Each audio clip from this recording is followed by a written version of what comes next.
Reading the Truth in Lending Act out of the Electronic Code of Federal Regulations, and I'm in Subpart G, believe it or not. This is the last subpart of Reg Z. It is entitled Special Rules Applicable to Credit Card Accounts and Open-End Credit Offered to College Students. And it starts with 102651, the ability to pay. The general rule, according to letter A, 1, Roman numeral 1, is the consideration of ability to pay. A card issuer must not open a credit card account for a consumer under an open-end, non-home secured consumer credit plan or increase any credit limit applicable to such account unless the card issuer considers the consumer's ability to make the required minimum periodic payments under the terms of the account based on the consumer's income or assets and the consumer's current obligations. Roman numeral 2, reasonable policies and procedures. Card issuers must establish and maintain reasonable written policies and procedures to consider the consumer's ability to make the required minimum payments under the terms of the account based on a consumer's income or assets and a consumer's current obligations. Reasonable policies and procedures include treating any income and assets to which the consumer has a reasonable expectation of access as the consumer's income or assets, or limiting consideration of the consumer's income or assets to the consumer's independent income and assets. Reasonable policies and procedures also include consideration of at least one of the following: the ratio of debt obligations to income, the ratio of debt obligations to assets, or the income the consumer will have after paying debt obligations. It would be unreasonable for a card issuer not to review any information about a consumer's income or assets and current obligations, or to issue a credit card to a consumer who does not have any income or assets. Number 2, minimum periodic payments, Roman numeral 1, reasonable method. For purposes of paragraph A1 of this section, a card issuer must use a reasonable method for estimating the minimum periodic payments the consumer would be required to pay under the terms of the account.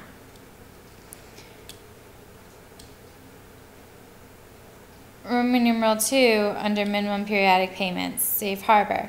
A card issuer complies with paragraphs A2, Roman numeral 1 of this section if it estimates required minimum periodic payments using the following method. Letter A, the card issuer assumes utilization from the first day of the billing cycle of the full credit line that the user is considering offering to the consumer.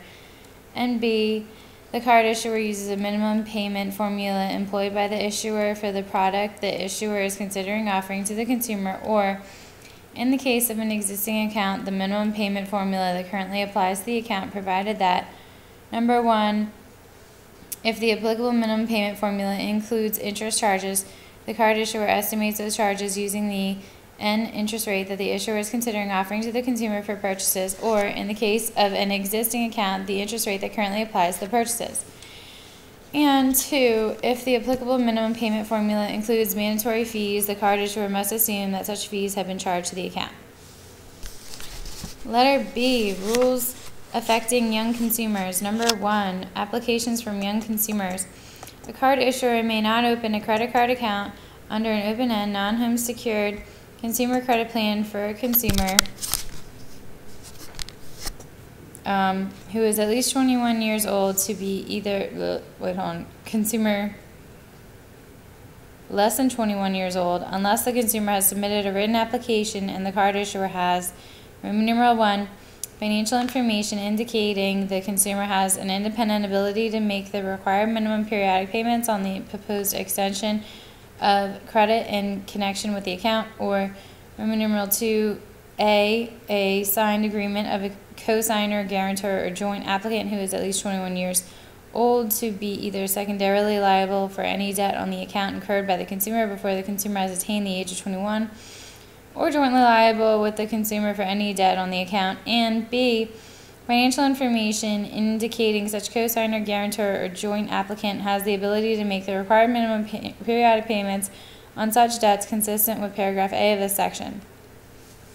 Number 2, under rules affecting young consumers, credit line increases for young consumers. Roman numeral 1. If a credit card account has been opened pursuant to paragraph B1, Roman numeral 1 of this section, no increase in the credit limit may be made on such account before the consumer attains the age of 21 unless A. At the time of the contemplated increase, the consumer has an independent ability to make the requirement of periodic payments on the increased limit consistent with paragraph B1, Roman numeral 1 of this section, or B. A co-signer, guarantor, or joint applicant who is at least 21 years old agrees in writing to assume liability for any debt incurred on the account consistent with paragraph B1, Roman numeral 2 of this section. Roman numeral 2, if a credit card account has been opened pursuant to paragraph B1, Roman numeral 2 of this section, no increase in the credit limit may be made on such account before the consumer attains the age of 21 unless the co-signer, guarantor, or joint account holder assume liability at account opening agrees in writing to assume liability on the increase. Section 1026.52, limitation on fees. Letter A, limitations prior to account opening and during first year after account opening. Number 1, general rule. Except as provided in paragraph A2 of this section, the total amount of fees a consumer is required to pay with respect to a credit card account under an open-end, non-home secured consumer credit plan during the first year after account opening must not exceed 25% of the credit limit in effect when the account is open. For purposes of this paragraph, an account is considered open no earlier than the date on which the account may first be used by the consumer to engage in transactions. 2. Fees not subject to limitations. Paragraph A of this section does not apply to late payment fees, over the limit fees, and return payment fees, or, Roman numeral 2, fees that the consumer is not required to pay with respect to the account. Number 3, rules of construction. Paragraph A of this section does not authorize the imposition or payment of fees or charges otherwise prohibited by law. Letter B, limitation on penalty fees. A card issuer must not impose a fee for violating the terms of other requirements of a credit card account under an open-end, non-home secured consumer credit plan unless the dollar amount of the fee is consistent with paragraphs B1 and B2 of this section. Number 1, general rule. Except as provided in paragraph B2 of this section, a cardholder may impose a fee for violating the terms or other requirements of a credit card account under an open-end, non-home secured consumer credit plan if the dollar amount of the fee is consistent with either paragraph B1I or B12 of this section. Roman numeral 1, fees based on cost. A card issuer may impose a fee for violating the terms or other requirements of an account if the card issuer has determined that the dollar amount of the fee represents a reasonable portion of the total cost incurred by the card issuer as a result of the type of violation. A card issuer must reevaluate this determination at least once every 12 months. If, as a result of the reevaluation, the card issuer determines that a lower fee represents a reasonable proportion of the total cost incurred by the card issuer as a result of that type of violation, the card issuer must begin imposing the lower fee within 45 days after completing the reevaluation. If, as a result of the reevaluation, the card issuer determines that a higher fee represents a reasonable proportion of the total cost incurred by the card issuer, as a result of that type of violation, the card issuer may begin imposing the higher fee after complying with the notice requirements of 1026.9. Roman numeral 2, safe harbors. A card issuer may impose a fee for violating the terms or other requirements of an account if the dollar amount of the fee does not exceed, as applicable, $27, or B, $38 if the card issuer previously imposed a fee pursuant to paragraph B1, Roman numeral 2A of this section for a violation of the same type that occurred during the same billing cycle or one of the next 6 billing cycles, or 3% of the delinquent balance on the charge card account that requires payment of outstanding balances in full at the end of each billing cycle if the card issuer has not received the required payment for 2 or more consecutive billing cycles. D, the amounts in paragraphs B1, Roman numeral 2A, and B1, Roman numeral B of this section will be adjusted annually by the Bureau to reflect the changes in the Consumer Price Index. Prohibited fees, number 2, Roman numeral 1, fees that exceed dollar amount associated with violation. A, generally, a card issuer must not impose a fee for violating the terms or other requirements of a credit card account under an open-end, non-home secured consumer credit plan that exceeds the dollar amount associated with the violation. And B, under prohibited fees, fees that exceed dollar amount associated with the violation, no dollar amount associated with violation. A card issuer must not impose a fee for violating the terms or other requirements of credit card account under an open-end non-home secured credit plan where there is no dollar amount associated with the violation. For purposes of paragraph B2 Roman numeral 1 of the section, there is no dollar amount associated with the following transactions. Transactions 1. That the card issuer declines to authorize. 2. Account inactivity. And 3. The closure or termination of an account. Roman numeral 2. Multiple fees based on a single event or transaction. A card issuer must not impose more than one fee for violating the terms or other requirements of a credit card account under an open-end, non-home secured consumer credit plan based on a single event or transaction. A card issuer may, at its option, comply with this prohibition by imposing no more than one fee for violating the terms or other requirements of an account during a billing cycle. Still at 5 minutes, so I'm going to read 1026.53 allocation of payments. A, the general rule, except as provided in B of this section, when a consumer makes a payment in excess of the required minimum periodic payment for a credit card account under an open-end, non-home secured consumer credit plan, the card issuer must allocate the excess amount first to the balance with the highest annual percentage rate and any remaining portion to the other balances in descending order based on the applicable annual percentage rate. B. Special rules. 1. Accounts of balances subject to deferred interest or similar program.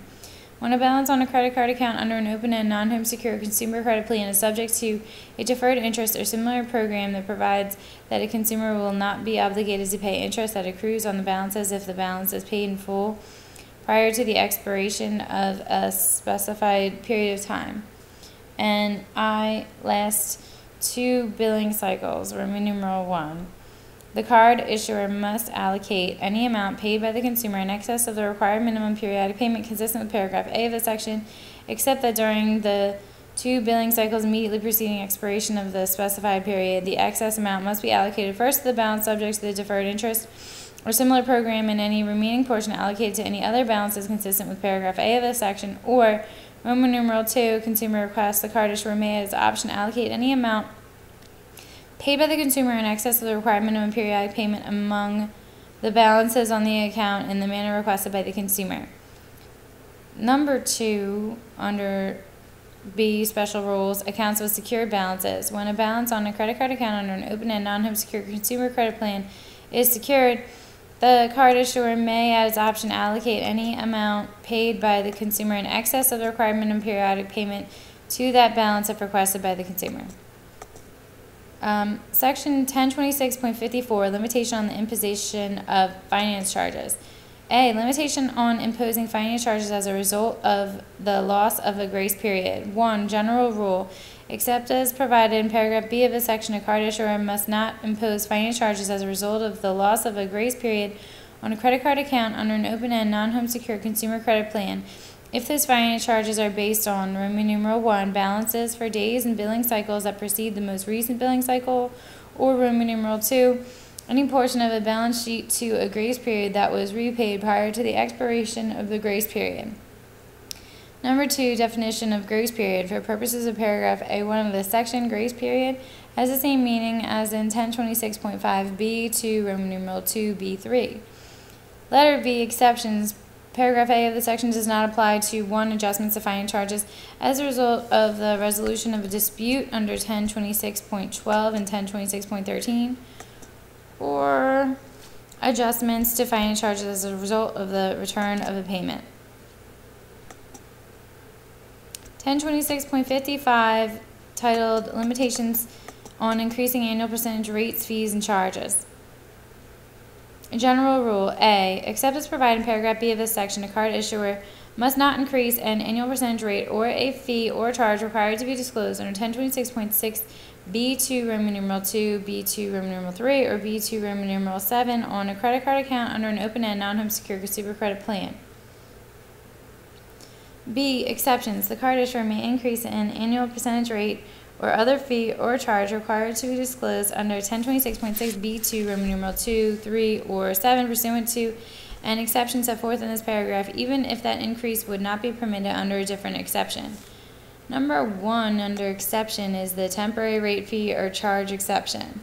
A card issuer may increase an annual percentage rate or a fee or charge required to be disclosed in those same 3 sections upon the expiration of a specified period of 6 months or longer, provided that Roman numeral 1, prior to the commencement of that period, the card issuer disclosed in writing to the consumer in a clear and conspicuous manner the length of the period of the annual percentage rate, fee, or charge that would apply after expiration of the period, and Roman numeral 2, upon expiration of the specified period, A through C. A, the card issuer must not apply an annual percentage rate, fee, or charge to the transaction that occurred prior to the period that exceeds the APR, fee, or charge that applied to those transactions prior to that period.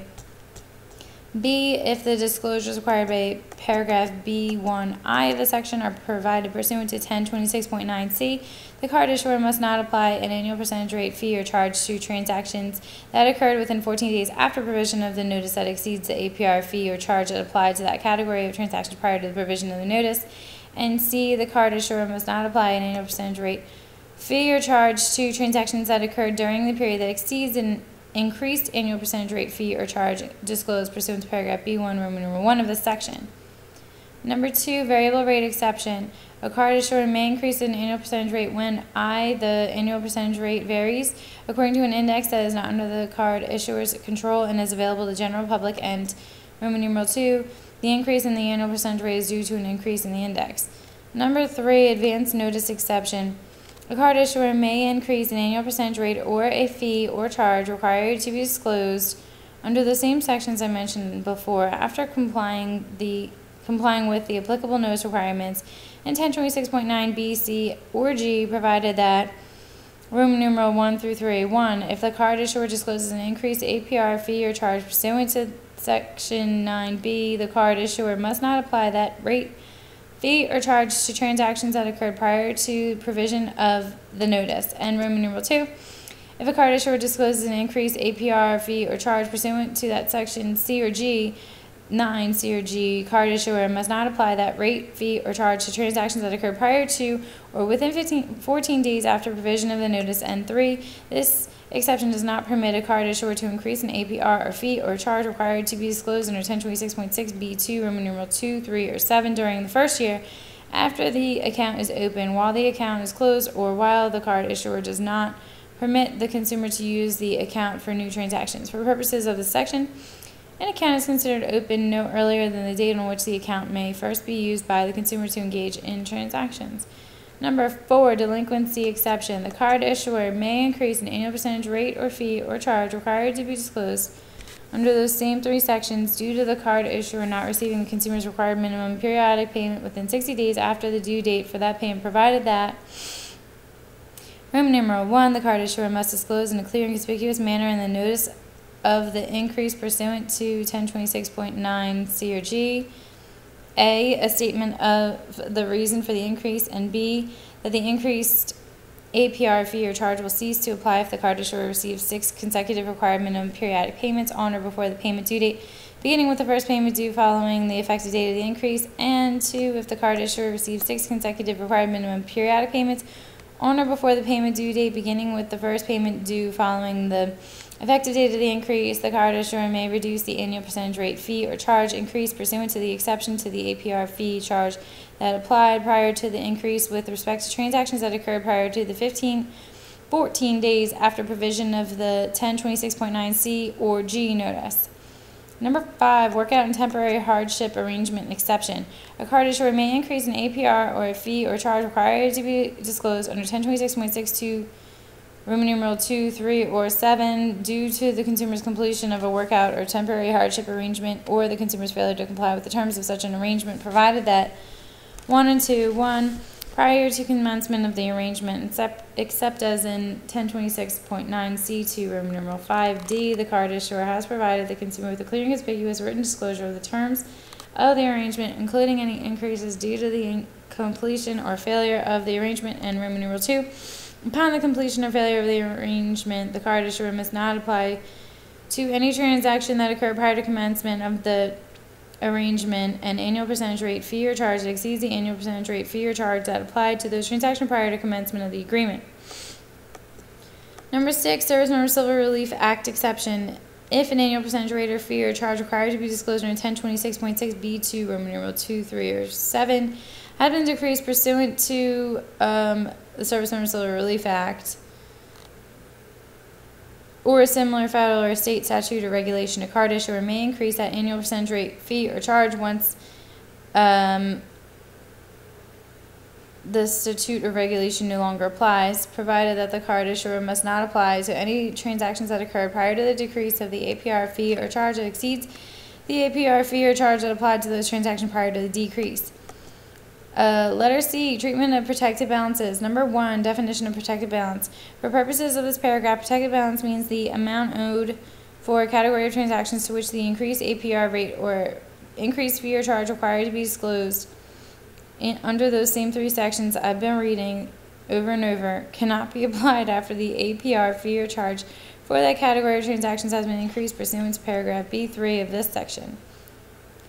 Number 2, under section C, treatment of protected balances, is the repayment of protected balance. The card issuer must not require repayment of the protected balance using a method that is less beneficial to the consumer than one of the following methods.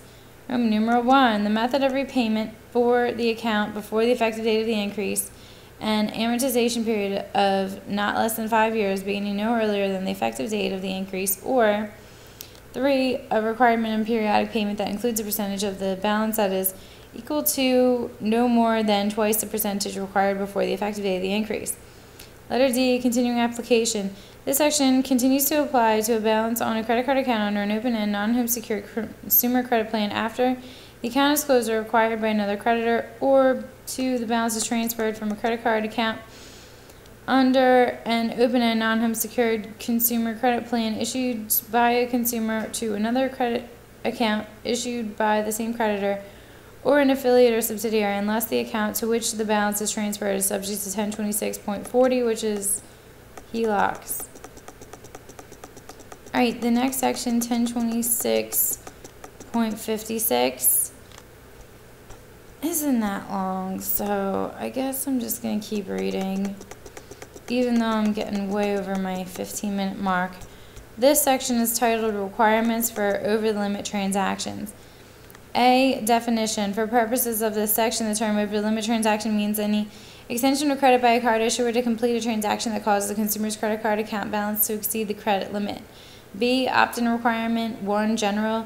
A card issuer shall not assess a fee or charge on a consumer's credit card account under an open-end, non-home secured consumer credit plan for an over-the-limit transaction unless the card issuer, Roman numeral 1 through 5. 1, provides the consumer with an oral, written, or electronic notice segregated from all other information describing the consumer's right to affirmatively consent or opt in to the card issuer's payment of an over-the-limit transaction. And Roman numeral 2, provides a reasonable opportunity for the consumer to affirmatively consent or opt in to the card issuer's payment of over-the-limit transactions.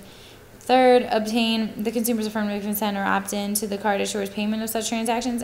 4, provides the consumer with confirmation of the consumer's consent in writing or if the consumer agrees electronically. And 5, provides the consumer notice in writing of the right to revoke the consent following the assessment of an over-the-limit fee or charge. Number 2, completion of over-the-limit transaction without consumer consent. Notwithstanding the absence of the consumer's affirmative consent under paragraph B1, Roman numeral 3 of this section, a card issuer may pay any over-the-limit transaction on a consumer's account provided that the card issuer does not impose any fee or charge on the account for paying that over-the-limit transaction. C, letter C, method of election. A card issuer may permit a consumer to consent to the card issuer's payment of an over-the-limit transaction in writing, orally, or electronically at the card issuer's option. The card issuer must also permit the consumer to revoke his or her consent using the same methods available to the consumer for providing consent. Letter D, timing and placement of notices. Number 1, initial notice, Roman numeral 1, general. The notice required by B1I of this section shall be provided prior to the assessment of any over-the-limit fee or charge on a consumer's account. Roman numeral 2, under D, timing and placement of notices, oral or electronic consent.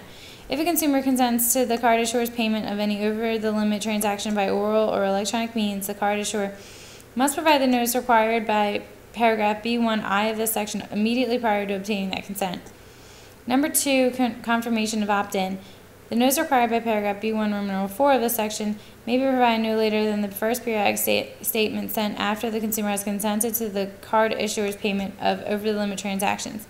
Roman numeral 3, notice of right of revocation. The notice required by paragraph B1(5) of the section shall be provided on the front of any page of the periodic statement that reflects the assessment of the over-limit fee or charge on the consumer's account. Letter E, content 1, initial notice. The notice required by paragraph B1(I) of this section shall include all applicable items in this paragraph E1 and may not contain any information not specified in or otherwise permitted by this paragraph. Roman numeral 1, fees. The dollar amount of any fees or charges assessed by the card issuer on a consumer's account for an over-the-limit transaction. 2, APRs. Any increased periodic rates expresses an annual percentage rate that may be imposed on the account as a result of an over-the-limit transaction. And Roman numeral 3, disclosure of opt-in right.